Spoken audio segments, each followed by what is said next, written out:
T-minus 30 seconds.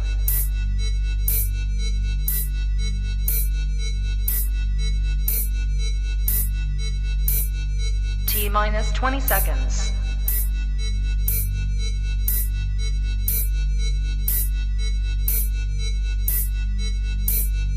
10, 9, 8, 7, 6, 5, 4, 3, 2, 1, 0.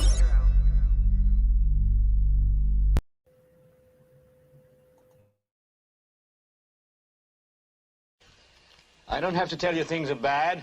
Everybody knows things are bad. It's a depression. Everybody's out of work or scared of losing their job. The dollar buys a nickel's worth. Banks are going bust. Shopkeepers keep a gun under the counter. Punks are running wild in the street, and there's nobody anywhere who seems to know what to do, and there's no end to it. We know the air is unfit to breathe, and our food is unfit to eat. We sit watching our TVs while some local newscaster tells us that today we had 15 homicides and 63 violent crimes, as if that's the way it's supposed to be. We know things are bad, worse than bad. They're crazy. It's like everything everywhere is going crazy, so we don't go out anymore. We sit in the house, and slowly the world we're living in is getting smaller, and all we say is, please, at least leave us alone in our living rooms. Let me have my toaster and my TV and my steel-belted radios, and I won't say anything. Just leave us alone. Well, I'm not going to leave you alone. I want you to get mad. I don't want you to protest. I don't want you to riot. I don't want you to write to your congressman because I wouldn't know what to tell you to write. I don't know what to do about the depression and the inflation and the Russians and the crime in the street. All I know is that first, you've got to get mad. You've got to say, I'm a human being. My life has value.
Good morning, good afternoon, good evening, everybody. Welcome to Global Watchman News, exposing satanic world government. I hope you guys are all doing well.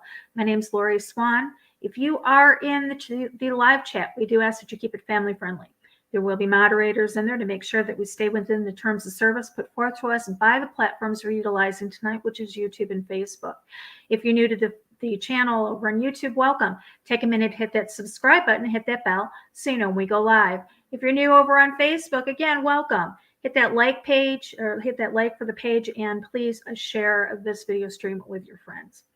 So tonight we're going to go back and reinvestigate a story that broke in December of 2014. I guess probably everybody is aware of the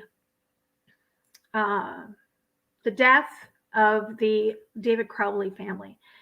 David CROWLEY was responsible for creating or attempting to create a documentary called The Gray State.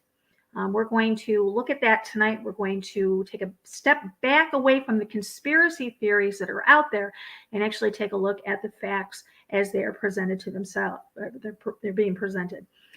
Joining me live in our live stream tonight is Mama Gamer She is a member of the David Crowley case fact or fiction group over on YouTube. She's personal friends with the neighbor of the Crowleys, who was responsible for calling 911 and discovering the bodies. We're going to get to that earlier. But I want to welcome to the panel Mama Gamer. Hey.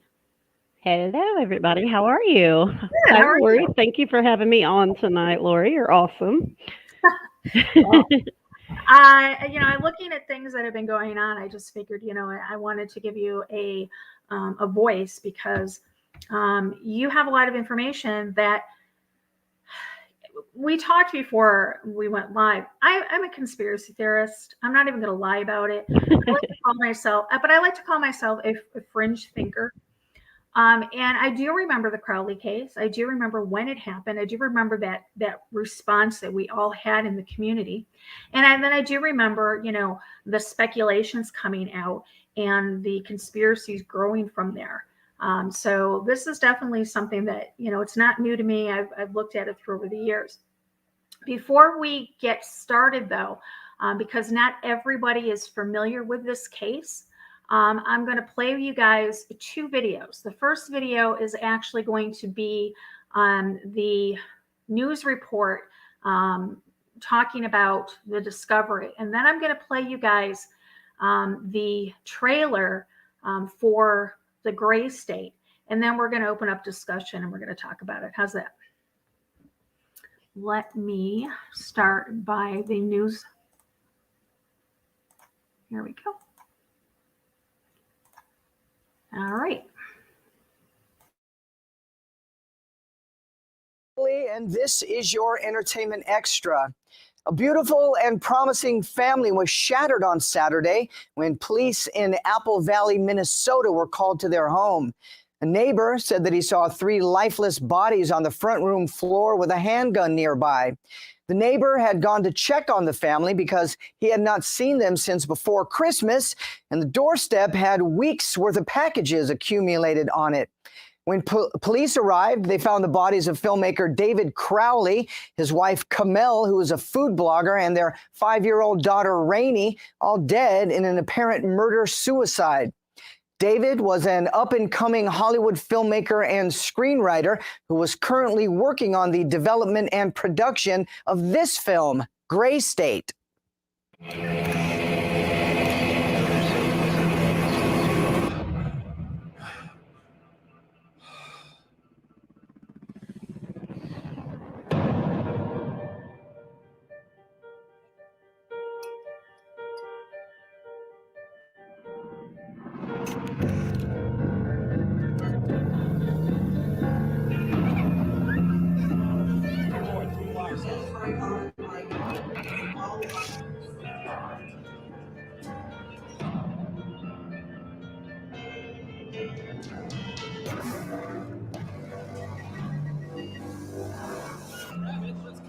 Transaction approved. No, they're here already. Tommy.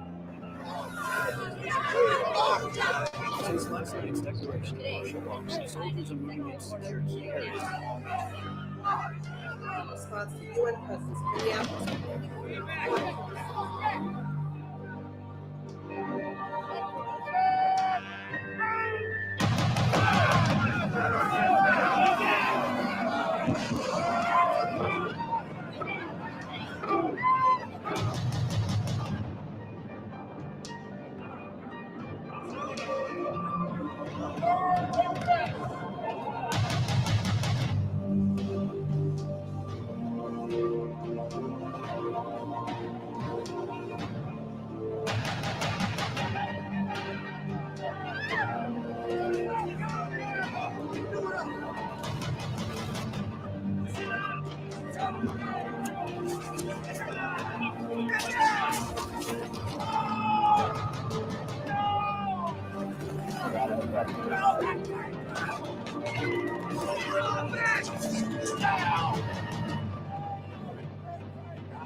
Last Last night I dreamt about how things were. And then I woke up here.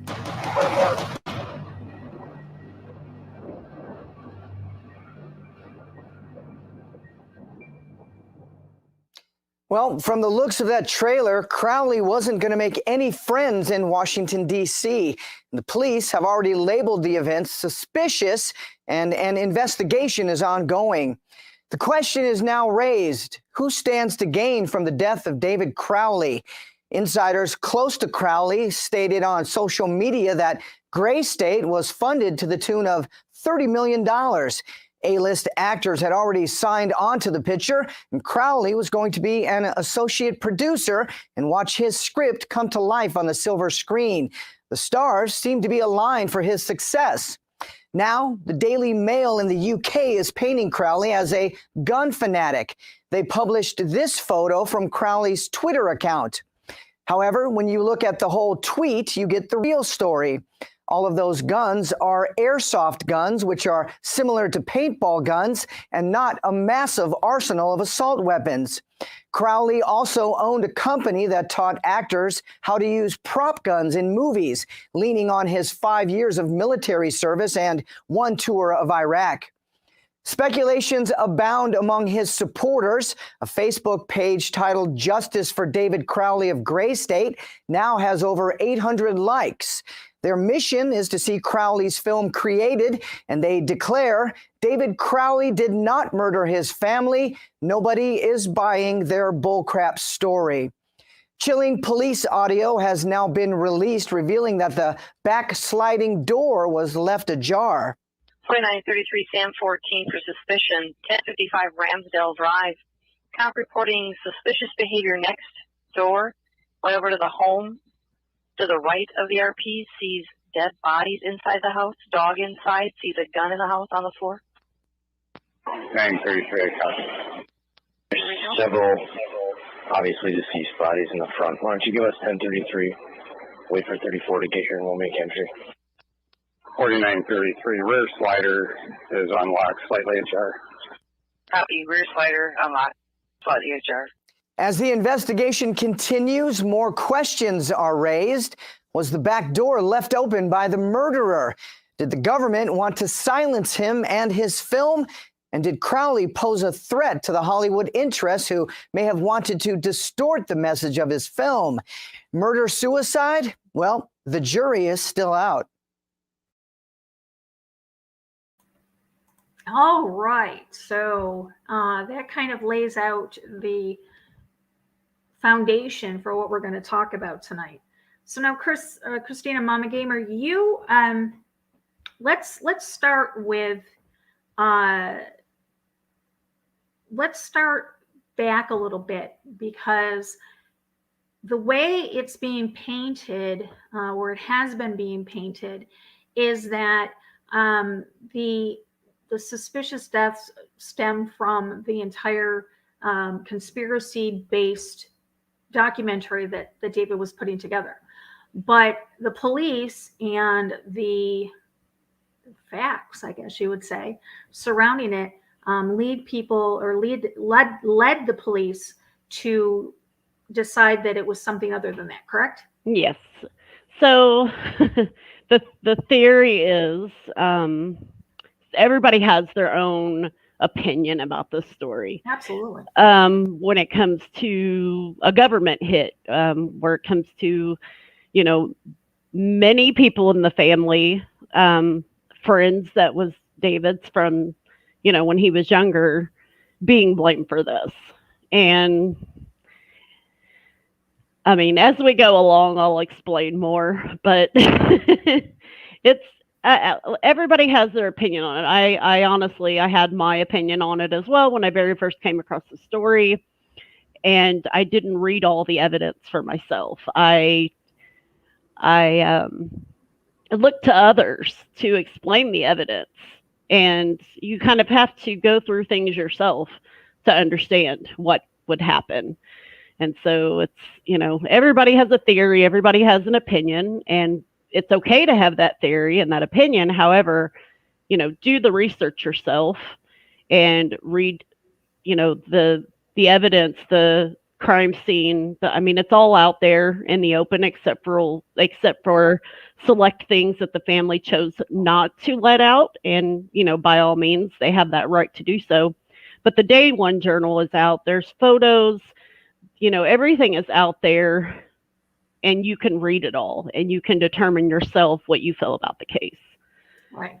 And so let's start back. Okay, so David Crowley, he was a soldier in Iraq and Afghanistan.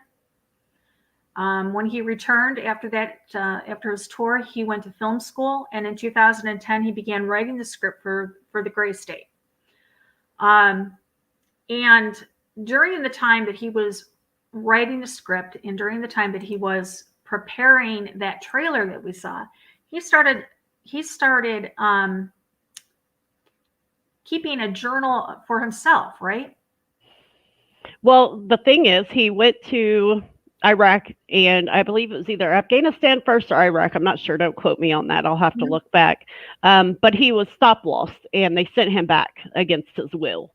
Right when him and Camille had gotten married, and he was kind of devastated that they sent him, overseas, and he had just gotten married to the love of his life. Right. And so that got him in a dark place. I mean, just the deployment got him, kind of upset with the government part of it. So I think a lot of his anger towards the government came from the deployment as well. Right. And this, Kamal was the love of his life. He came back, they got married. And then how soon after they got married did they have the baby?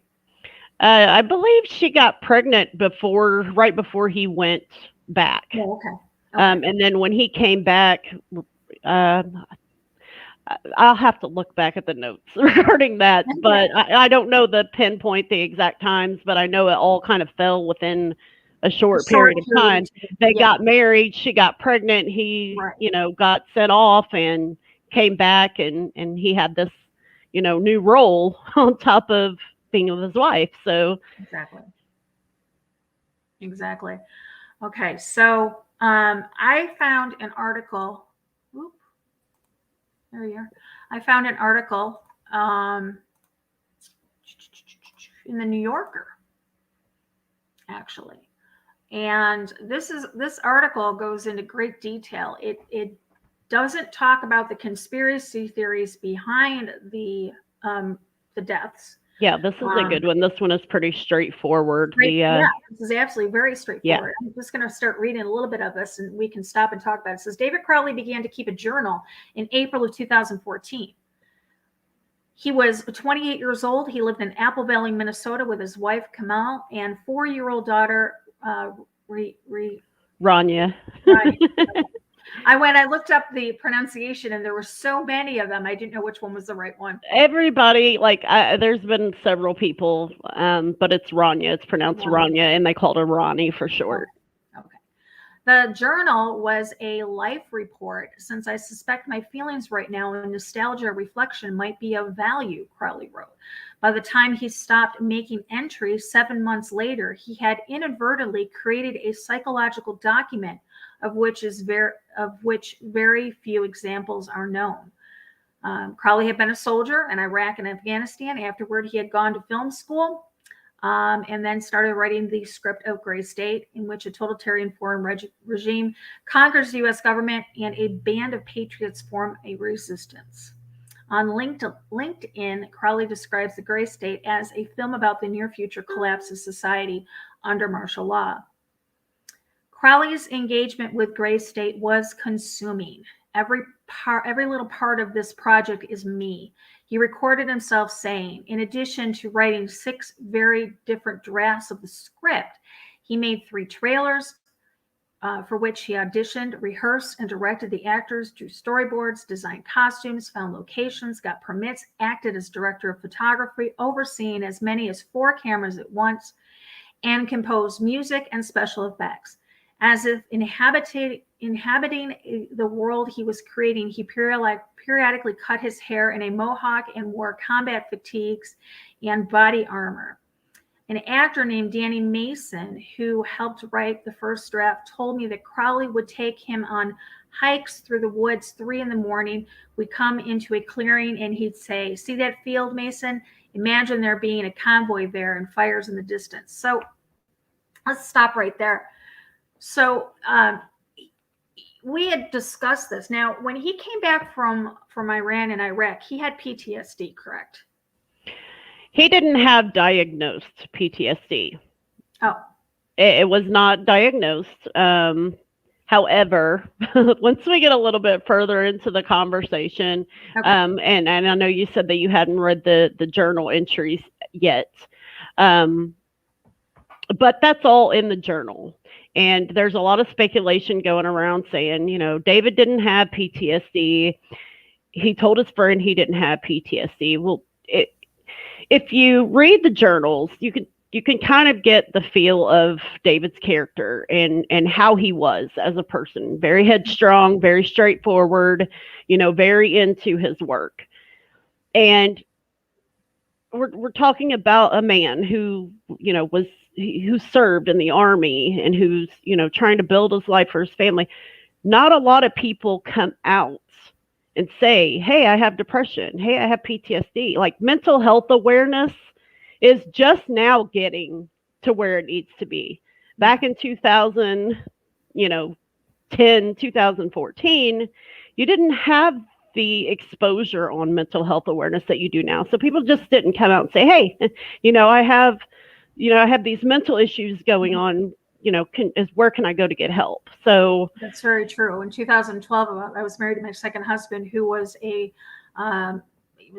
veteran he was in the army, and he was injured in the Grenada War, and he was first on the island, and he had PTSD bad. I mean, to the point where, I walk in and he'd have the rocking and the voices and right. the night terrors,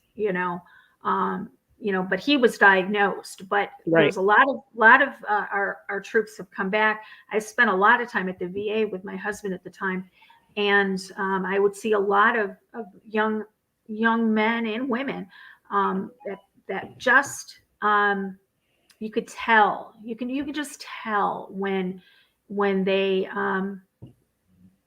you can tell by their eyes. Yeah. You can tell by their actions. Right. A lot of the people with PTSD or in the military come back with extreme OCD. Yeah, absolutely. Yeah. So him not being diagnosed. But that shows a lot in the film. Yeah. I understand he was very intelligent. I mean, he put this entire thing together. You guys have, just seen the trailer. I mean, not many people can just flat out do that. Right. But it was, it was him putting his mind into something else besides his thoughts. So. Right. And that's, we'll get into that a little bit Right. later, but because we had talked about him keeping busy. So Crowley posted the trailer for Gray State on YouTube in 2012. I remember it vividly, passed it around. Everybody watched it. We were all very excited about the movie getting finished and, having it come out. It had been watched more than 2.5 million times. The film was more than 57,000 followers on Facebook. Its supporters included conspiracy theorists, survival groups, Crowley wrote, libertarians, veterans, and the military, many of whom believe that the government has plans to impose martial law, confiscate guns, and hold dissidents prisoners in camps built by FEMA. Crowley had a patchwork system of beliefs. He regarded himself as a libertarian, but he identified with the left-leaning wing of the party, not of the militant one. Being a soldier had made him a pacifist. After uploading the trailer, Crowley spoke at a Ron Paul event in Tampa, hoping to raise money. Gray State, he said, would explore such trends as the slow yielding of our quiet American towns and streets to a choking array of federal surveillance grids in illegal police checkpoints. Through the crowdsourcing campaign, Crowley collected more than $60,000 much of it after the conservative radio commentator Alex Jones had Crowley and Danny Mason on his TV or his radio show InfoWars in 2012 to discuss the impressive film you're working on. The world depicted in Gray State was already happening here, Jones said. The people who have hijacked our country, they are admitting it. They are admitting that we're in an occupied nation by foreign banks. They're admitting they're getting rid of the Bill of Rights and the Constitution. So after he was on the Alex Jones show, who is completely, I'm not even going to go there. But did he change at all during that time after he appeared on that show? Not that I know of, because they were still working on the movie and the trailer and things at the time. So as far as his character, his characteristics or his attitude towards things, there's not much in the journal that was released that, puts a tone to the attitudes or feelings that he had at the time. Okay. I think the journal kind of comes more after the fact, after the trailer was made, and kind of when everything winded down was when he started really writing in that journal, when he wasn't really busy with all of that, because I know he wasn't home much when he was doing the trailer and recording and stuff. Right. Okay, so let's so he comes back from Iraq. He goes to film school.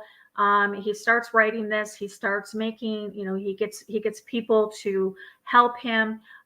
He's writing it. He's producing it. He makes this trailer, and then come December of 2012, we have they kind of disappear for a period of time. Their neighbors didn't see him. Their family didn't have contact with them. How long do we think the time span was from the time that this event happened until he was found? Well, I know that they had Ronnie's birthday in 2014. I can't remember what the month is, but it was a few months before that. I know they kind of started withdrawing from the family.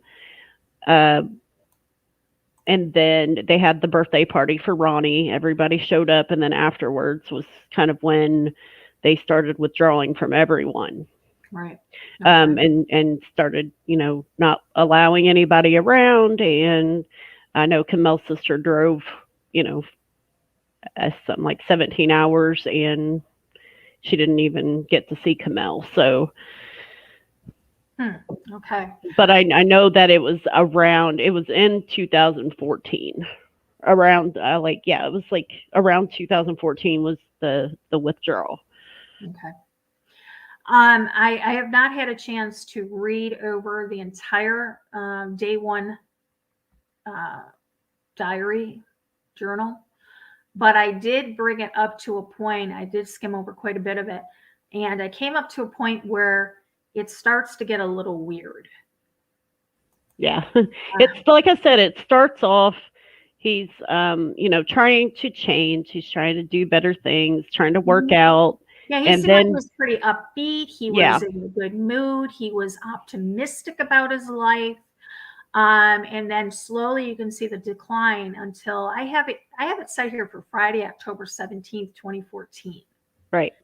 And it says things with Kamel's family, and I'm going to, I tell you guys to keep it family friendly, but, I do believe that, we're going to keep it real here. So I'm going to read this the way it is. Things with Kamel's family are too fucked up to enumerate here, but that's what's going on now. It's a sick situation. Beyond that, got a text from Joe. We made beautiful music together. Goodbye, Dave.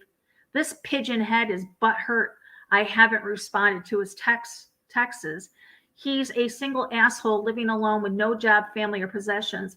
What does he imagine we have in common? Things with Ronnie are going so well that it's like an imaginary world. The house is closing up for the winter and no one is bothering us. Saturday, October 18th, 2014. If one of us can make it, we take our entire history. And he's got pictures here. And comes down to Thursday, October 30th. So, wow. That statement right there on October the 30th goes along with the, if you've seen the video of Kamel's visions, the spiritual thing tell us that a was little going bit on. about what Camilla was going through right now. So there were several videos that came out that were on David's phone of, because David had this journal and he also had a written journal. And he had several videos in his phone that his dad has possession of. And in these videos, it shows, Camille and David talking and how she was hearing these voices. And I don't know what all was said in the videos, but I know that Camille was upset and she had walked in and she was talking to David and said, "This is what rapture is." And so that video goes along with Camille got raptured today. She's still here. And then the quote underneath of it, "She came here to save us. She is pure love from somewhere, and she came here to find me and save us. I came here to save you. You have to come with me now. There's no one left here." That was something else that Camille had stated as well. So how ironic that it's 7 years to the day this was written. Yes. Yeah. Today we were actually talking about that today, how it's, it's the anniversary of her visions. Right. Yeah. Talk to me about this one. This is Sunday, November 2nd, 2014. I think this just one of David's, thinkings. I think they were kind of going through a lot, at that time. They were withdrawn from the family. Camille wasn't out talking to anybody. I believe she had already left from doing her job at the time, and they were, both in the house together. They were going through these things. I mean, right. I don't know if it was David's feelings and Camille was playing off of them. I mean, I wasn't there, so I can't really kind of explain what was in their head, but I don't know. I mean, I know that they were very close. Right. And it says, "Kill this thing and take me." Yeah. And again, that just shows the complete decline of his mental state at the time, between himself, the struggles within himself and the struggles, with him and Camille. It gets weird. It gets weird when you start reading it. Monday, November 3rd, so this is the day after. He says, "Everything is so still. It's like being watched. Yeah, I see you too." Tuesday, November 4th. Yeah, remember yesterday when you saw it was 3:33 and you realized you were munching an apple that Camille had just given you? ? Last night, 8 to 12:30, our Garden of Gethsemane. We are cast out of Eden. And then that's the last post, which is really weird because Ronnie's birthday that's not the date of her birthday. So It says Rania date of birth, 5th of November, 6:35 p.m. or so. But so that's that not one, her date of birth. No. But again, like if you read through the whole thing, you'll see where David talks about him self-medicating the PTSD. He says, am I self-medicating the symptoms of PTSD?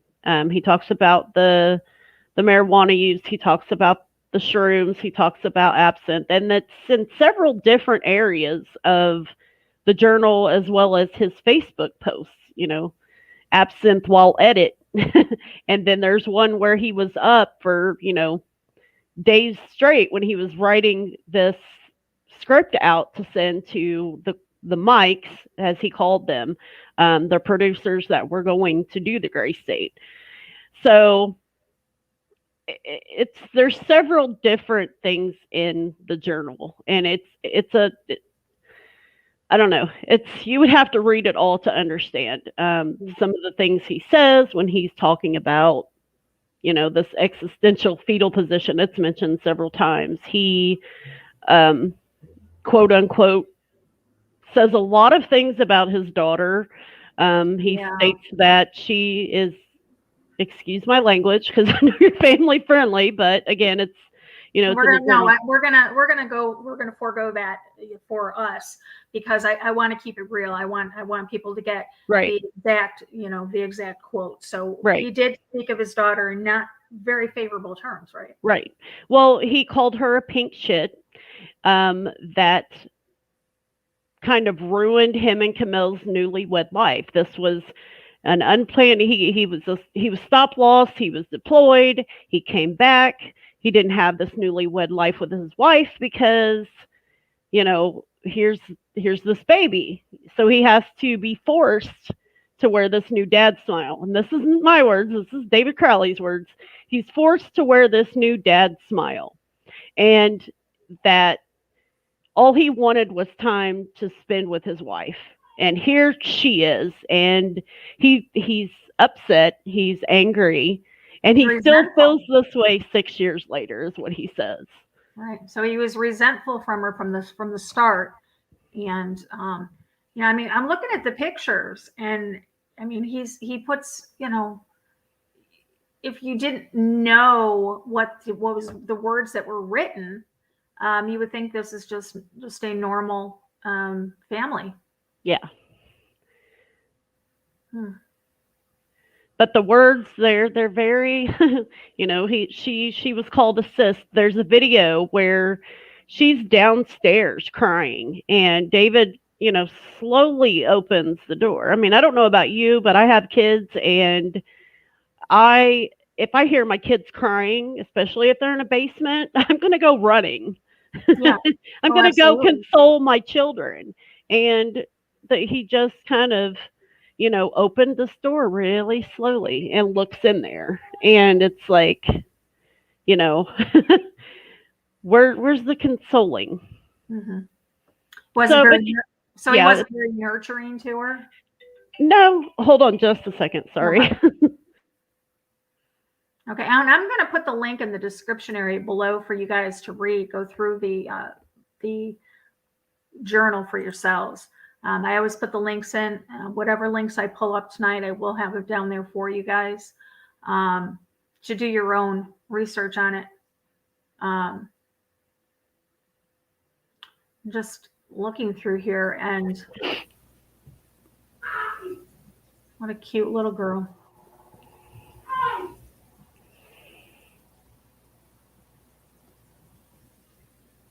A lot of smiles. Yeah, I mean, looking at it, it's your typical family, happy family, but you never know what goes on behind closed doors. There's so many stories out in the world. And I mean, we've seen it a lot lately here with mothers and fathers, taking their own children's lives. Yeah. So it's true. You don't know. I mean, you do not know what goes on behind closed doors. Absolutely. No. All right. So let's get into a little bit of the conspiracy things. Let's try to set some of it straight. All right. So there's a lot of conspiracy around the fact, and let me ask you a question. I'm not going to pull up, guys. I'm not going to pull up the crime scene pictures. If you want to dig for those, they're out there. They're available. They're in the public. But I'm not going to bring that up. But I do want to set the stage. So now, Judy was supposed to be with us tonight, but she had other things to take care of. But Judy, and hopefully she'll be on if we go this for another part, because I don't think we're going to get through all of this today. So hopefully Judy will come on in next time so we can talk with her. But Judy is the neighbor of David, correct? Yes. Her and Colin are the neighbors that ultimately found the crime scene. Okay. So Okay, so now it's what possessed Judy to suspect something? Well, I know that there was a presence on the porch, and they had left for Florida to go on vacation. And when they came back, the presents were kind of like scattered where the wind had blown, off the porch. And so Colin went over to put them back on the porch and check to see because they hadn't heard the dog barking. They didn't see anybody there. So they originally thought, hey, somebody went to Texas. They went to Texas on, Christmas break. But when he went over there to put the presents back on the step, he heard the dog bark. So he looked in the window, and that's when, they seen what was there. Okay, so then she called 911, right? Yes, she called 911, and I know that Colin had went over to, I can't remember what the other neighbors was. It was on the other side of the Crowleys. She had spoken to, or he was talking to her. Well, Colin was calling 911 at the same time because he didn't know Judy had already called. And so that's kind of a theory that is brought up by another group that why was there two people calling 911? That's kind of odd. But, Judy was on the other side of the house. She didn't know Colin was calling. Colin didn't know she was calling until, Judy. It was instinct. It was instinct for both of them to be like, oh my God, and call 911. I can see that. Yeah. I mean, and then Judy's, yelling at Colin, hey, I'm calling 911. And that's when, his call ended. So, there's a theory out there. Just there's a theory that it's just odd that two people would call. That's not odd. That they're on opposite sides of the yard. They didn't know they're just seeing what happened, and they're like, okay, well, we need to call 911. So yeah, absolutely. I can see that. Yeah. Okay, so just to make it perfectly clear, we do have Judy's permission to play this 911 call. This 911 call is the property of Judy and is not to be put out by anybody other than her without her express permission, correct? Yes, and it is also on her channel, just to let everybody know, Deep State Granny on YouTube, because she has several videos. I'm going to actually show that when we're done. She's been very put down, and even more often just recently. And so she wants her part to get out, her story to get out, and just people to stop blaming her and her husband. And, they were the ones that found this. So exactly. Okay, so let's listen to the 911 call. All right. Fire, how may I help you? Yes, this is Judy Procknell, and I live at 1055 Ramsdale Drive. Yes. I think there's been a murder or suicide next door. What's going on? Well, we've noticed that they haven't been around, and there were Christmas presents on the stoop. So I went over there, and there's a dog in the house, and there's definitely some bodies in the living room. Oh, okay. Stay on the line with me just a minute. Do you know what their address is? Well, I'm 1055, and they would be to the west of me. Okay, the house. So like 1050 or whatever. Okay, so if I'm facing and looking at your house, Judy, would it be the house to the right or the left? If you're facing my house, it would be your right. To the right. What are you seeing in there? It just looks like there's a pile of bodies, and one, like the head is eaten off. Oh, no. I suppose by the dog. And my husband thought they were dummies, but the hands look real.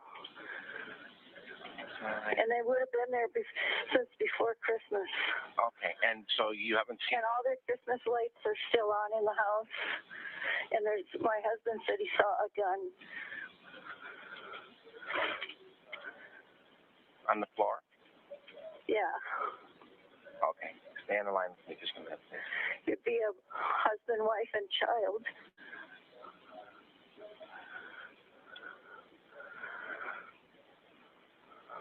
Stay on the line with me. I'll get some people rolling over there.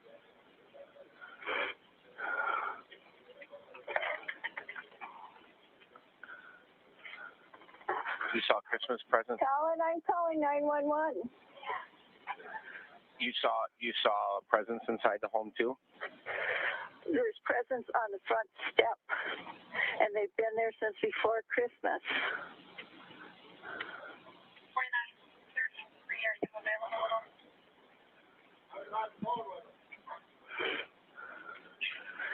And there's definite.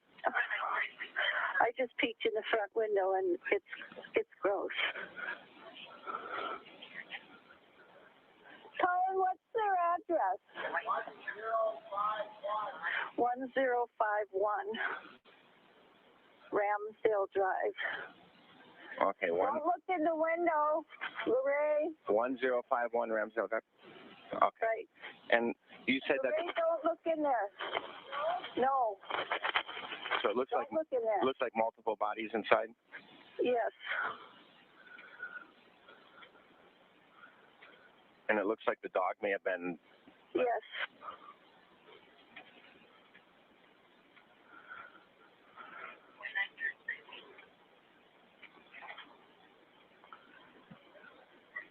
Okay. You saw the gun on the floor there? Yes, my husband saw it. He's not here right now. He's talking to the other neighbor. We hadn't seen any movement over there. We just thought they were gone for Christmas, and we came back from Florida this week, and we still hadn't seen, and the presents were still there, so my husband went over there to check. Okay. They thought they were gone for Christmas. Haven't seen any movement. So there hasn't been anything movement there since before Christmas. They haven't shoveled. Excuse me, I think I have to throw up. Okay, yeah, okay, ma'am. I won't keep you any longer, okay, Judy? Okay, thank I appreciate the call. I got help coming, okay? Okay, bye. Thank you.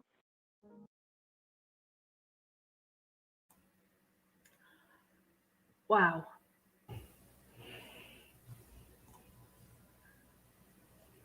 That's a lot to take in.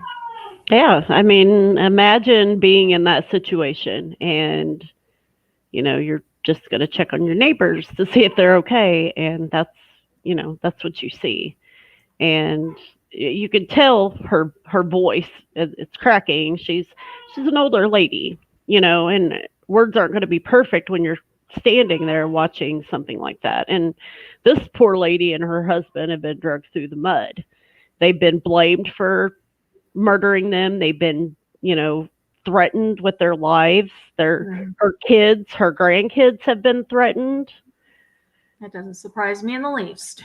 So, it's just sad. It's really sad. And the reason that she got so involved on YouTube was because of this theories that had came out blaming her. Yeah. Blaming her husband, blaming the family, blaming the friends, threatening people's lives. And so she got tired of it. And so she started putting up, truth videos.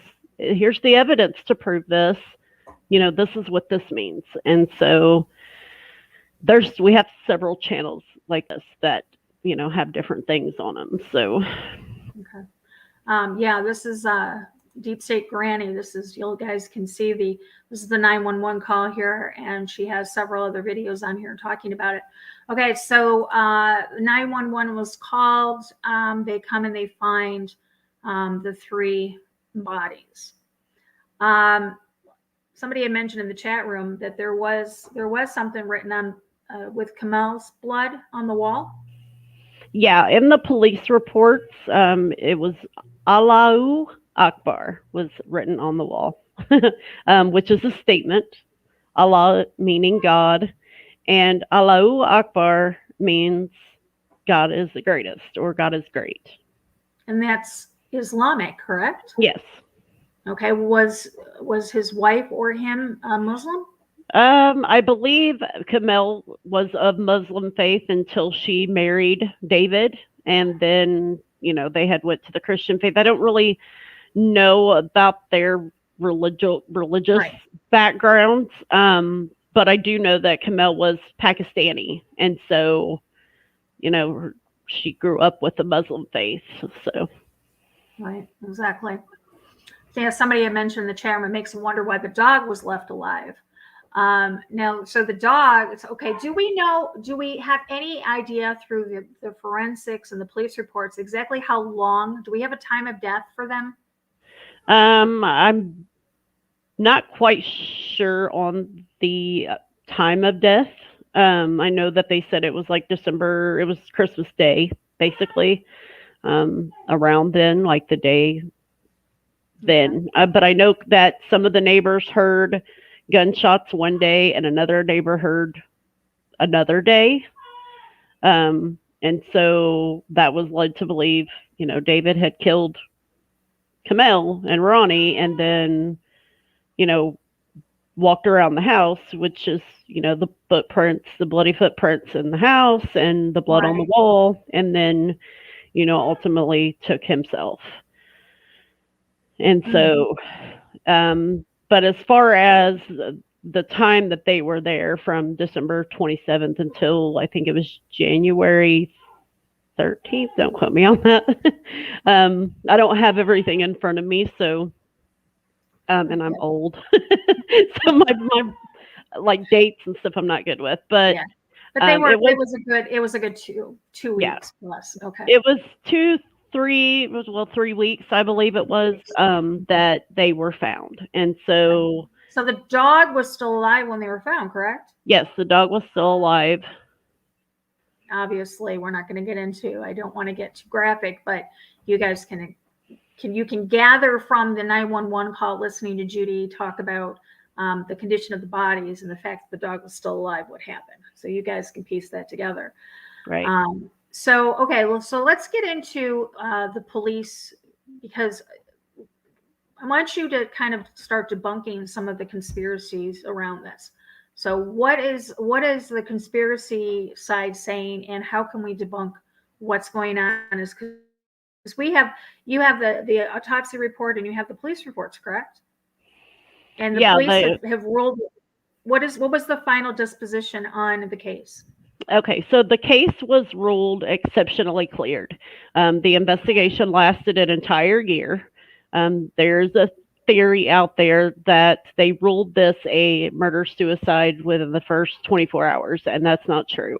They said suspicious deaths at first. The police do have a right to determine from the scene what they describe it as in order to keep the public safe. Is there any perpetrators out on the street?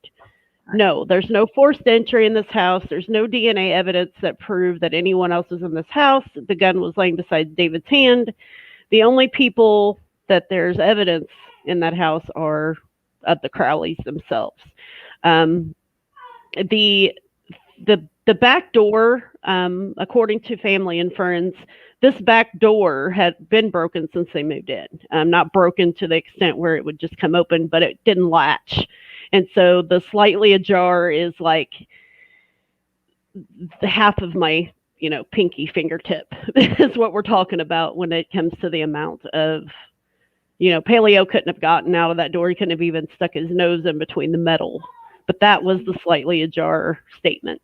Let me think. I mean, there's just so much. But it was exceptionally cleared because no one other than David CROWLEY could have committed these acts, basically. And that's what it was ruled as, because you can't take David to trial because he's deceased.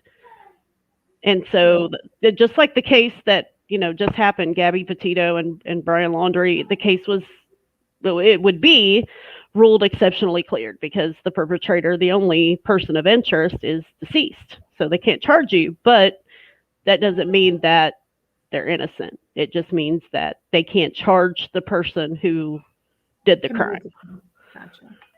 I gotcha. Okay, so I know a lot of speculation is around the footprints around the house. I know a lot of conspiracy theorists are saying that, they did not belong to David CROWLEY, which the police ruled that it did belong to David CROWLEY. Yeah. So there's been a lot of talk regarding the footprints. You can actually see Judy made a video about the bloody footprints because one of the people who talk about the footprints. Thank you for pulling that up. One of the footprints, Kathy states that these footprints were wiped away and finger painted onto the floor. And so, and this has been a long going theory. And so I took superimposing, stuff to put together. They're still trying to say this isn't real, but you can't really deny what you're looking at on the screen. I mean, yeah. I mean the pressure points, they line up. It's a perfect match. And even the one with the amido black, the chemical they spray on it even more in depth of, the shape of his foot. And it's 99.9% unlikely that somebody else with the same foot is going to walk in there, because they tried to say, oh, well, the picture of the foot is the left foot and the footprint is the right foot. And I'm like, no, it's a selfie image of the right foot, which makes it look like the left. Now, is that, okay, let me ask you a question. That looks like a pretty fresh foot there. That doesn't look like something that would be sitting for 3 weeks. Well, the blood was dried. Like, if you look at the actual picture, it kind of looks blurry on this one.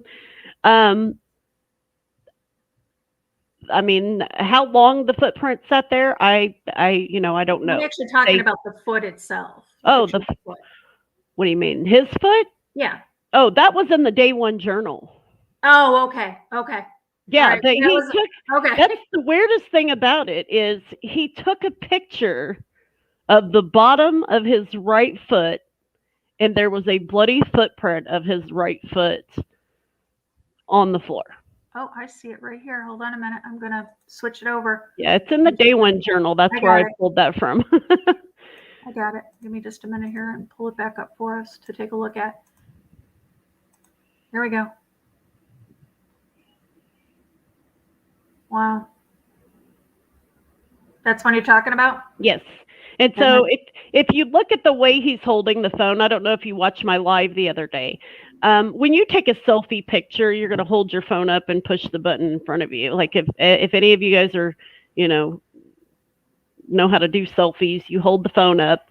Mm-hmm. The screen is facing you and you push the button. If you hold the phone backwards, you can't really see, the button to even push it to take the picture. And so they tried to say that this was a left foot and a right bloody footprint. And I said, no, it's a selfie image of a right foot, which mirrors and looks like a left foot. And you can't deny it. Honestly, look at your guys' feet and tell me, are they they look pretty similar. I have 7 kids. And what I'm looking at is the pressure points. Okay. Right. So when you make a footprint, or when you do even a handprint, you're using pressure. So the pressure points of the foot or the hand or whatever it is that's making the print, it's the pressure points that you're going to notice.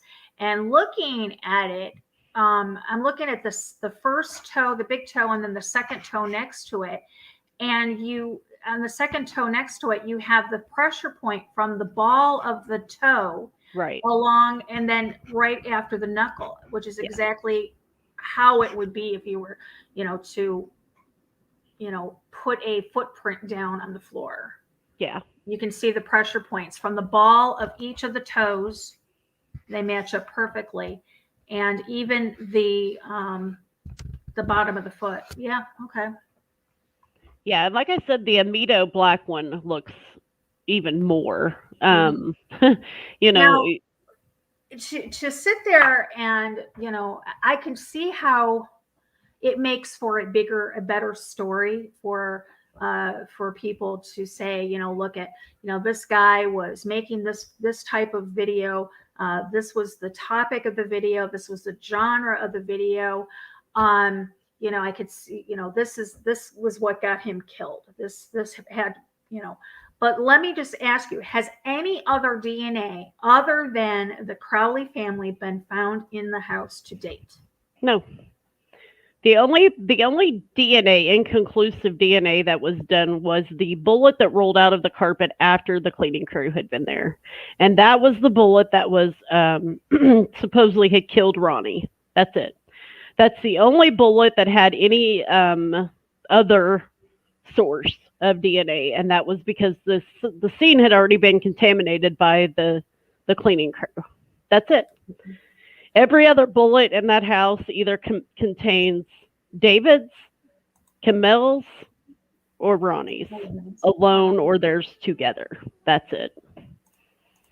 There's no other DNA evidence in that house to suggest otherwise.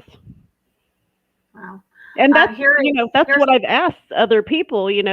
They're saying, well, he's innocent. Okay, so prove to me the other people that you claim are guilty, which are, several of the family members, David's own brother, David's own father, the neighbors, Danny August Mason, Sean Wright, Chris Peck. They blamed all of these people for doing this, and there's not one shred of evidence that proves that. Nothing. There's no DNA evidence. You walk in a house, Lori, tell me, if you commit these types of crimes, this big of a crime scene, there's going to be some kind of DNA. If somebody else wrote the letters on the wall, their DNA is going to be on that wall too. Absolutely. And you and I had a conversation prior to going live, and the situation that I can say without a doubt, I know exactly what you're talking about. Yeah. I mean, there's no, and you can read this in the police report yourself. The bullet that killed David was found in the ceiling a month later. Okay. This is the weirdest part of it. And honestly, you have BCA, you have Apple Valley Police Department, you have several people in here trying to gather evidence for a crime scene. And so somebody had went into the house like a month later and found this bullet hole in the ceiling. You can see the bullet hole in the pictures of the crime scene that BCA took the day that they found them. But the hole in the bullet wasn't found until the month later. So when they collected this bullet, there was no visual blood on this bullet because it had went through a ceiling, it had hit a piece of wood, and it had laid in fiberglass for a month. And so there's no visual blood on this bullet, and so they swab it.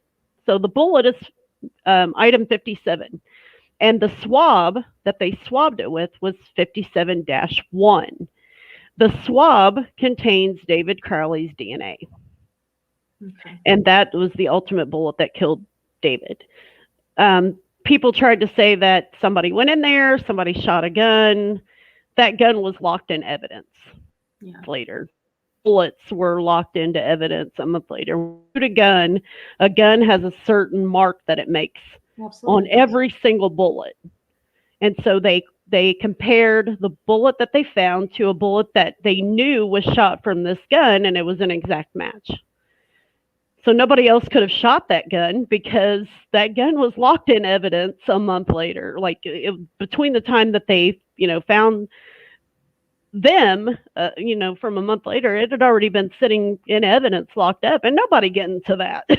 Nobody's going to get to that gun or the bullets for that matter. So, that's another theory that goes around that, somebody shot the gun a month later and tried to claim, it was David's. Well, where did you get David's DNA from and the gun that exactly shot it? I mean, it just. Right, because it does, every gun leaves a fingerprint per se on the bullet. Yes. And, how would they have gotten David's DNA? I mean, you would have to really, really be deep into this. It would have to be somebody in the police department that would have to be involved in order for it to play out in that scenario. Yeah. And even as that goes, I mean, there's a chain of, protection that you have to sign out things in order to, and not, you have Apple Valley Police Department, BCA, medical examiners, like all these people aren't going to be covering up. Somebody's eventually going to speak. somebody always eventually comes out. If there's some kind of corruption, somebody always comes out. And Exactly. in 7 years, no one has ever said, hey, there's a cover up here. So again, there's no DNA evidence that proves anyone else was in that house.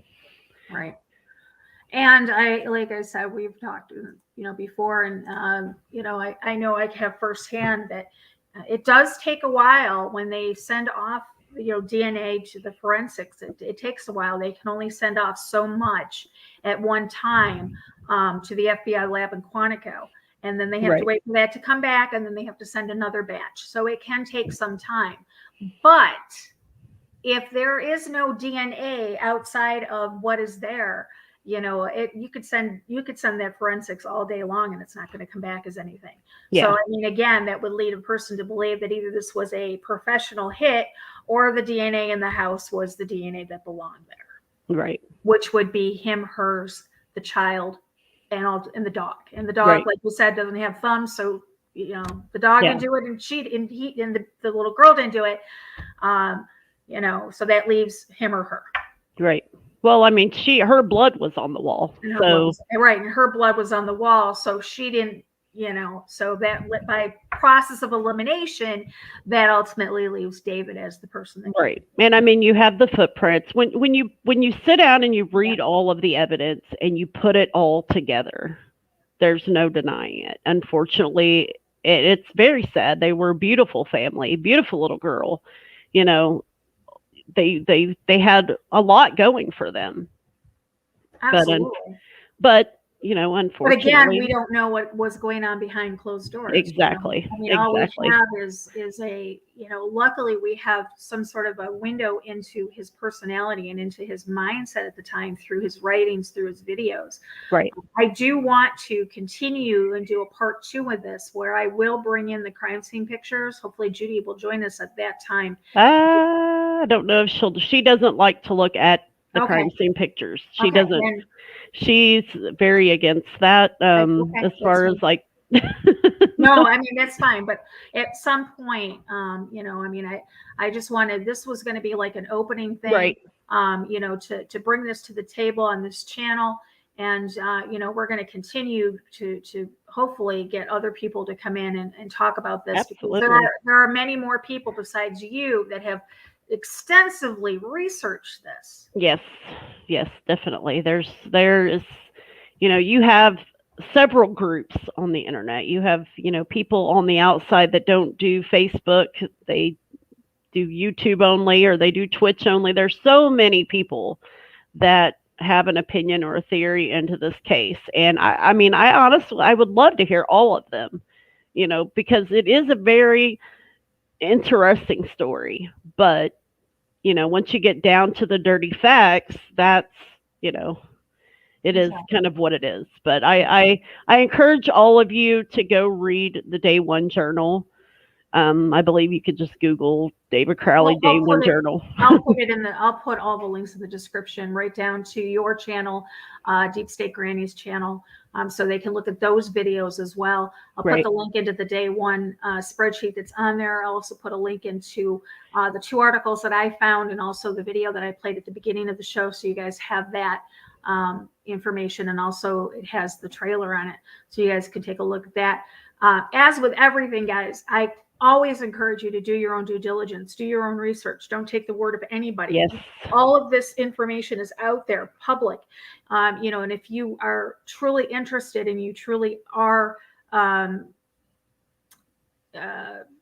you truly do want to understand this case, all of the information is there. And but sadly, there's a lot of disinformation as well. Absolutely. That's why I say when you're researching this, research the facts.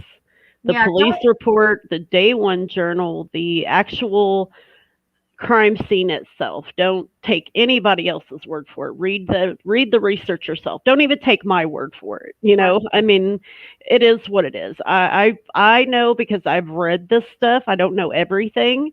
I'm learning as I go, but I've read the Day One Journal in its entirety. I've looked at all of the crime scene photos, all of the very explicit crime scene photos, and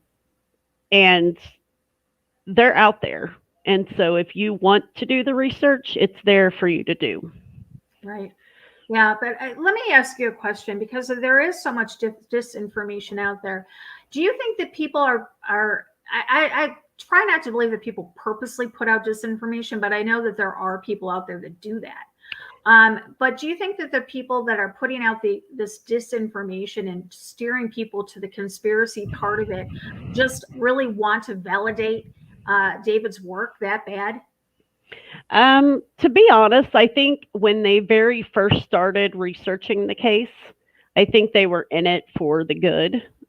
They wanted to try to get the information out there, but I think as 7 years has went by and they've clearly seen the evidence themselves, now it's just a matter of views, because several of them have tried to put themselves on, other spotlights and make books and monetize, videos. And I think it went from a very wholesome part, like a wholesome start, to try to say, there's no way that this guy could have done this, because you don't want to believe it. Right. I mean, who wants to believe that? Yeah. But then as time goes on, you got to kind of wonder, you've seen all this evidence and you've read it to its entirety more than I have. But again, I just think it's not even about the case anymore. I think it's more about it's more about who can get more attention. And unfortunately, that's what it's become. It's become who can get more attention and who can spin the story to a narrative that they want it to be to get that attention. Right. We have a question in the chat room. It says there would be blood on his fingers or under his nails. There was blood on his fingers. If you read the autopsy report, which is available as well online. Did he have his wife's blood under his fingers? I'm not sure I know that they said that there are drips of dried blood on his hand. One of them was taken off by the dog, unfortunately. But the other one did have drips of dried blood on it, and it was mummified. Okay. So I mean, because a lot of the evidence, I hate going to this topic, but was a lot of the evidence. Okay, here's the thing: is when you first come across a crime scene, it doesn't matter who you are. The first person on scene, whether it is a police officer or whatever, the first thing they do is contaminate the crime scene. That is the first thing that happens. Now, we've got for 3 weeks, we've got a dog back and forth in this crime scene. Yeah. Not only contaminating it, but also consuming the evidence. Well, he did what his natural instincts were. He scavenged. Unfortunately, you can look that up, that pets do scavenge their owners if if they're dead. And that's kind of what happened. There were body parts that were missing from the bodies. They were not missing from the scene. They were missing from the bodies. And that was kind of a misconception in the autopsy report, that these bones were missing from the scene. No, they're missing from the bodies. They were taken in a bag.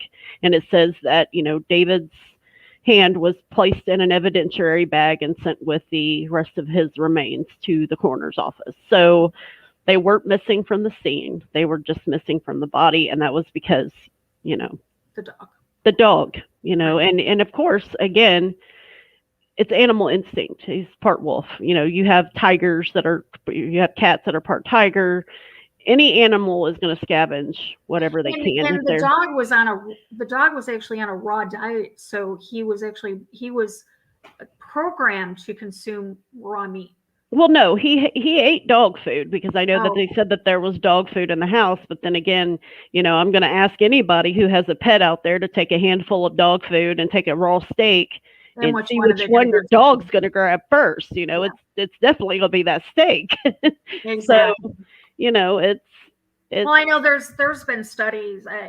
You know, my husband and I, we joke around because, you know, we have a cat, and I always joke around and say, you know, because he's on the road all the time, and I'm alone here, and I'm not in the best of health, but I always say to him, you know, I hope that when I pass away, if you're not here, that you get home quick before our cat decides that no. you know. And, you know, so we were joking around about that, but then I did some research, and even cats, I Oh mean, yeah, they guinea will, pigs, any yeah, type of pet that is access to, yeah, they're gonna lick you. It's their instinct. I it's their want my instinct. owner to play with me. Right. It's their You have instinct. 3 people with gunshot wounds to the head, and there's already blood there. Right. So Exactly. animal So we're instinct is gonna kick in. right. So exactly. So we have another question. Well, actually, we have a statement. If he did do this, speaking of David, don't you think he would have waited till the film was finished?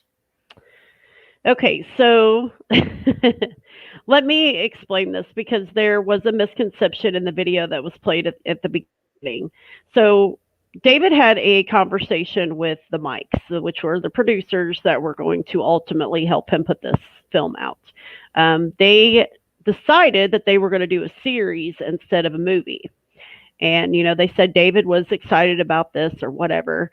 They had talks that this was going to be funded for 30 million. David said, "Oh, we can do better." And this is all in evidence. This is all in reports as well. So you can definitely find it and look it up. But David stopped contact with the Mikes. His dad sent him a message saying, "Hey, how's the deal going?" And David himself, and this is in text message and evidence, David said, "I walked away. Matters of the heart, I guess." And that message is in evidence on the police report as well. So David walked away from this deal. He messaged a guy named Jason, and this email was found in his computer. He emailed a guy named Jason, I guess, that he knew, and said, "Hey, man, you know how to put this together. You know what I need." I don't think he wanted it to be a series. I think he wanted it to be a movie. He wanted it to, grow as this big thing, and that's not what the Mikes were looking at. And so he walked away from the deal.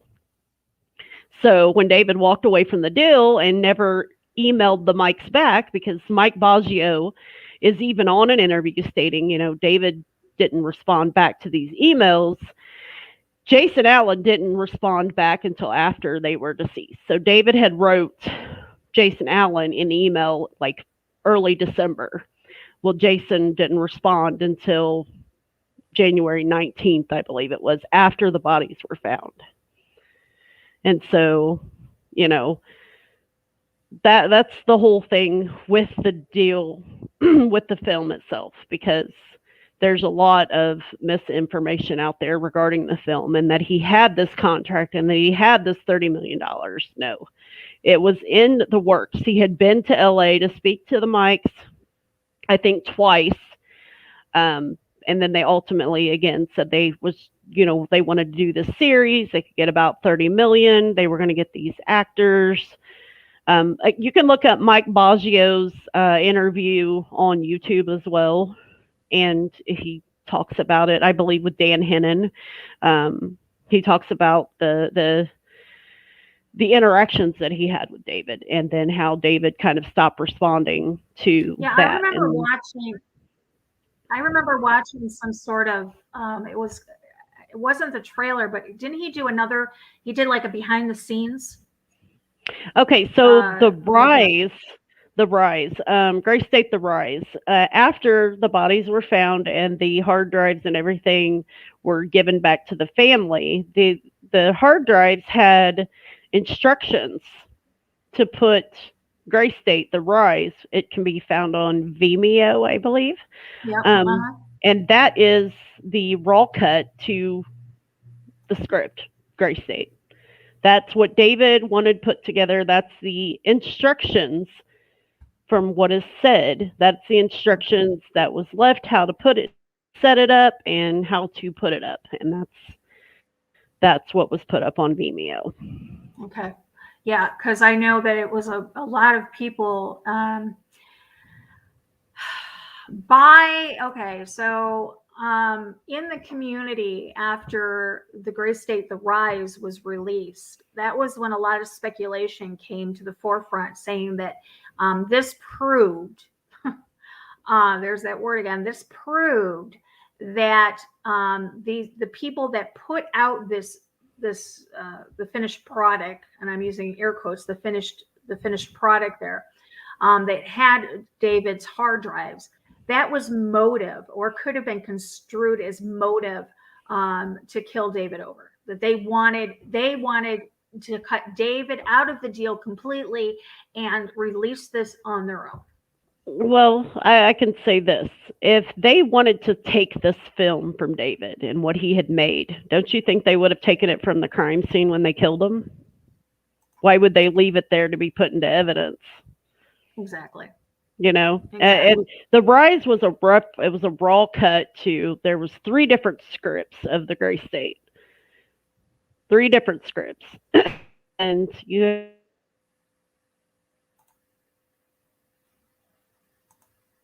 Oops. Did we lose you? Can I get a sound check in the room? Can I get a sound check? Check 1, 2, 3.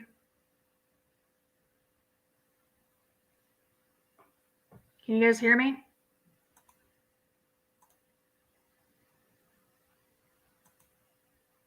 Hold on, Christina. Can you hear me? Okay.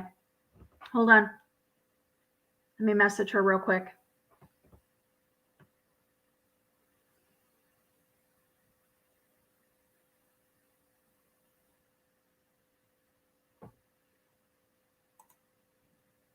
Okay, we're going to get her back in here.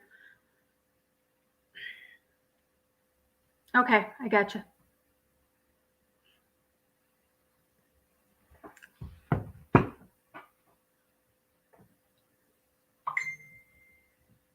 Oh, her internet went out. Oh my goodness.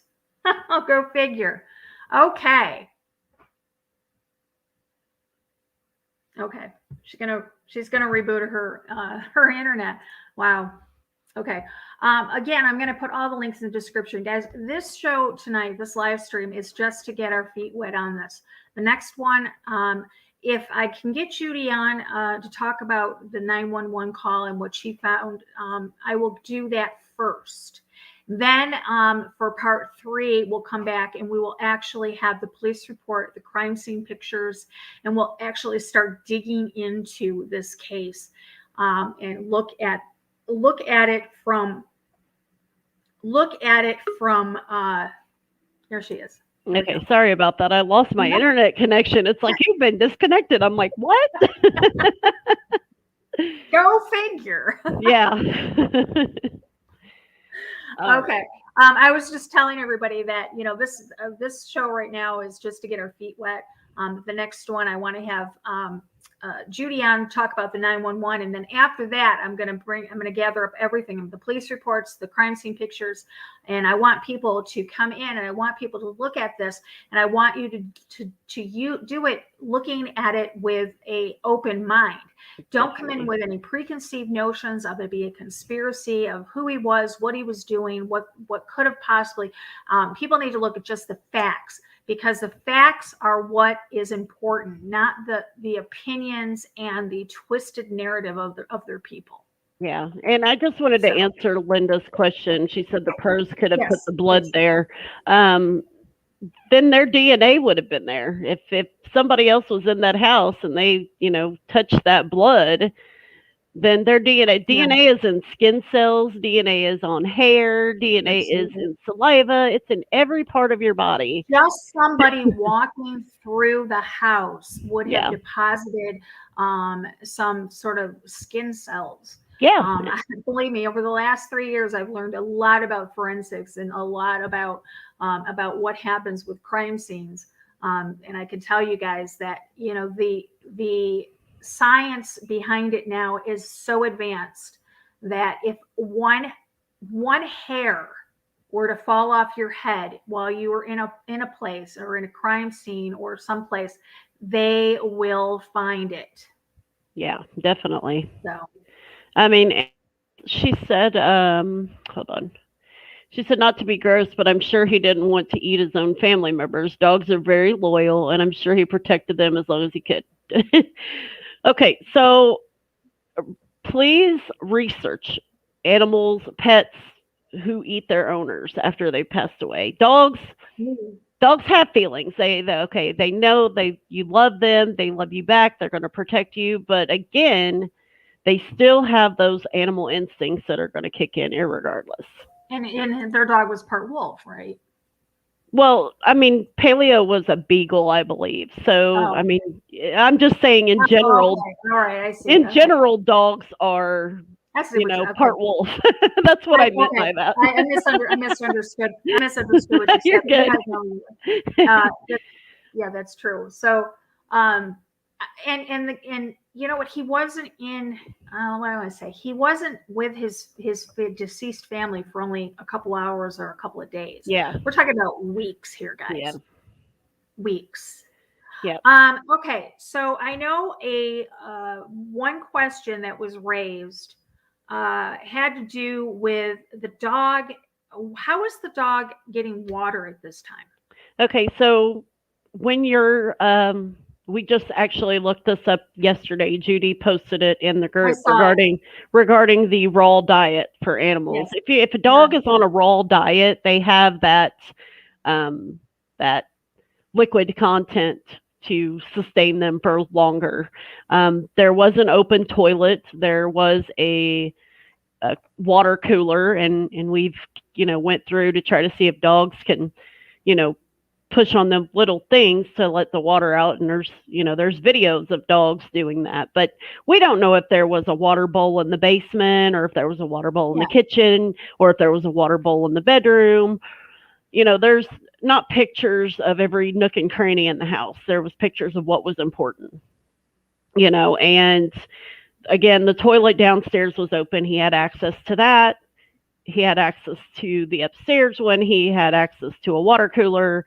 But the ultimate thing comes down to the raw diet. If he's eating body parts, thank you. There you go. Why does my dog drink less water since being on raw diet? Yes, there's lots of owners who switch their pet to a raw food diet from dry dog food kibble notice immediately that their pet is drinking far less water than it used to. They become worried, but fear not. This is normal as your pet is now getting some of their required hydration from their new diet. Raw food diet is, as opposed to kibble, has a lot higher moisture and water content than kibble. Of course, look at a raw steak and the juices in that compared to dry kibble. Yeah, and if he would have sustained himself, on that dry kibble, he would have been dead, because you have to have water to expand that kibble for him to be able to digest it. And so he would have died when he would have been dead before the cops found him. But because he fed on that, I hate to say it, he fed on that raw diet, he survived. Right, exactly. Wow. It's a matter of looking at the case as a whole. Like, you can't just pick bits and pieces from it. You know what I mean? You have to look at it as an entire crime scene. You have to look at it as an entire situation. You can't, if you pick and choose, it's going to look odd. Anything's going to look odd if you pick and choose, something out of somebody's life. So. Absolutely. And, bottom line is we are all Monday morning quarterbacks. We are all keyboard warriors. Not to insult anybody, but if you are going to be honest here, it's easy for us to take a look at something and to twist it when we have a preconceived notion about what's going to happen. I can have an opinion on something, and I can look on the internet and find somewhere someone is going to agree with me on that. Whether how kooky it is, how far left field it is, you're going to find something on the internet to substantiate your craziness. So, absolutely. We need to take a step back, don't go into it with a preconceived notion. And another thing is, none of us, now I'm not, Mama Gamer's not anybody in the chat room right now, not anybody listening. None of us are forensic scientists. None of us are police officers. At least I don't think any of us are. So, we're looking at this with completely uneducated eyes, wanting badly to understand it, when in reality, unless we have that education or that experience behind us, we're not going to. Yeah, and that's the biggest thing out of all of this. You have people who have their opinions and their thoughts about this, but then you have a very large group of FBI and medical examiners, professionals, people that have done this, that can look at something and say, yep, that's, because they've seen it. They've sat in rooms with, deceased bodies for months, picking apart each thing that happens to it. And so, you can come into it with your opinion, but when it comes to a professional opinion, that's a big difference. I mean, that's just like I was talking about the other day. My kid, I hate saying this, but my kid got head lice from school. She came home. I called her doctor, and he's like, "Oh, we'll put her on FaceTime." So I put her on FaceTime, and I show him. I'm like, "How in the heck are you going to see anything over FaceTime?" He's like, "Because the hair has a different type of texture when they have head lice."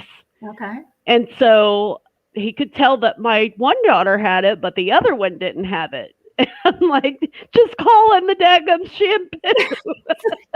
If any of you guys have kids, you know how this is when it comes to elementary school. Yeah, only one of my children got it as I never had it as a kid. None of my other ones. My middle boy, I think he got it from a friend's house that he went to that wasn't very clean. Oh my God. I was taking showers like 3 times a day. Oh God. As soon as she said her head was itching, I was like, nope. Not in this house. We have another question, and I don't know if you can answer it. I cannot answer it, but Kelby, I will get you the answer. I will research it if Mama Gamer doesn't know. Do we know if David Crowley is related to Aleister Crowley? No, not that I know of. I know that David actually mentioned this himself, that he was looking at his roots or something, and he stated that he wasn't related to Aleister Crowley himself. So I can't remember where I've seen that at, but I believe it's in one of the journals or one of the Facebook posts on his actual Facebook page. So it's a fair question. I mean, it is. And honestly, I talked about that before because maybe a lot of you don't know. I used to be a part of the justice group that believed that David Crowley was innocent. At the very beginning, when I very first came onto this case, I was like, there's no way this guy could have done this. And then, the Day One Journal came out. And that was a game changer for me, because I was like, wow, this kind of brings a lot more in perspective. And then once I read that, I started asking questions. And when I started asking questions, that's when I got blocked. So if you don't ask the right questions, you have to be suspect when a person is trying to push their narrative on you and not allowing you to ask fair questions. Absolutely. So that's always a red flag. Yeah. And there's several people, it's not just me. There's several people who have asked questions because this journal came out, and, they asked and they were blocked as well. So we have, several people that have been put in the same situation for relevant questions. Why does it say this and you said this? And it's one of those things. You have to look at the entire case. You have to look at his Facebook page. You have to look at the journals. Is his Facebook page still up? Yes, I do believe it is. Okay. It's under David Crowley. I mean, and then I believe it says like Apple Valley, Minnesota.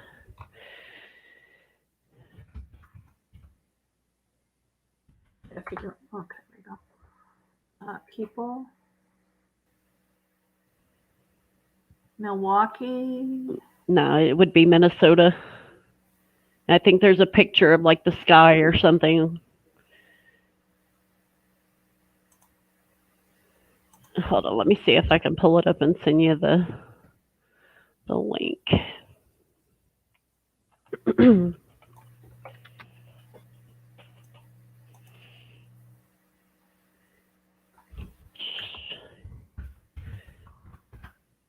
Okay, I have it right here. Okay, great.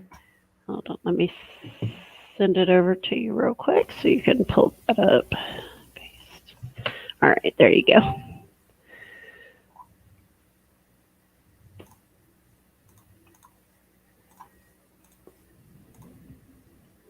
Okay, here we go. Okay. I'm going to put that link in the description area below for you guys as well. Like I said, I'm going to dig into this. I just, Mama Gamer and I had just started talking the last couple of days, so I haven't really had the time to gather up the necessary documents and everything to go over, but I will be doing that in the next day or so and gathering everything together and getting everything so that when we come back on again, we can go over these things. And I really, the next time we come on, I would like to go, I guess, not point by point, but maybe, as close point by point as we can on the disinformation is out there versus the actual facts. Because I think that is a thing that's a lot of people are not doing. I think a lot of people, they look at, again, they go on that preconceived emotion, that preconceived idea of what's going on, uneducated. You don't really know how to look at these reports, and they've already drawn their conclusion as to what they feel is going on. So they're going to look at things to support that. And I want to be able to kind of put this to rest. Today is 7 years of David's last entry into his journal. I think it's time to put the Crowleys to rest. Yeah, I mean, it's deserved. The story's been dragged on. People have been dragged through the mud. Kamel's own sister was deemed a liar. Yeah, it's a pretty sad situation. Unfortunately, tragedy like that brings out the evil in people, and I can tell you that on a personal level. Oh, definitely. I'm right there with you. Yeah, I can definitely tell you on a personal basis that people will take a family tragedy and use it against you, and it's not pretty. Yeah. So but thank you for joining me tonight. Again, this is just gonna be part one. I do want to come back again, like I said, when we get all the information, so you and I can talk some more and kind of maybe get an idea of how we want to go and how we want to present it for the next time. Absolutely. And just one more question I want to answer. You have no disrespect, just wondering if he or his family or wife Masons. No, they were not that I know of. We had this talk earlier, Lori, about the Freemasons and all that stuff. I mean, again, with everybody has kind of their opinion with the conspiracy, the Freemasons, the history with the Freemasons, research. That's what I beg everybody to do. Do the research. That's right. So, but anyway, he was not related to Aleister Crowley as far as we know, and no, he was not a Freemason. Right.